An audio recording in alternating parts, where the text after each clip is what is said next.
ደሞዝ ገባ። ከደሞዝ እኩል ደግሞ የምትደውል ፍቅረኛለች። ሄሎ ሄሎ፣ እኔ ፍቅር ወዬ ልምጣ?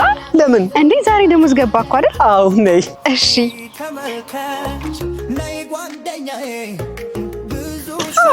እንዴ መጣሽ እንዴ? እሺስ በካሽ አውጥተሃል? አዎ አውጥቻለሁ። ይኸው በቀረችው ደግሞ የት እንዝናና?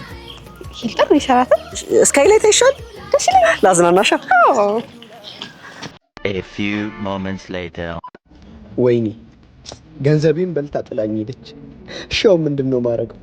የአንድ ወር ደሞዜን በ24 ሰዓት ጨርሼ ምንድነው ማረገው?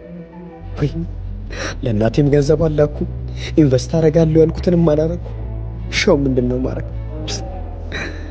የቀረችኝ ብቻ 100 ብር ነች። እሺ ቆይ አንቺ ምን ላድርግሽ? ቆይ እስኪ ምን ላድርግሽ? ቆጥበህ አዎ ቆጥበህ ኢትዮ ጥሪት ቆጥበህ። ለበለጠ መረጃ በ91 4 ይደውሉ።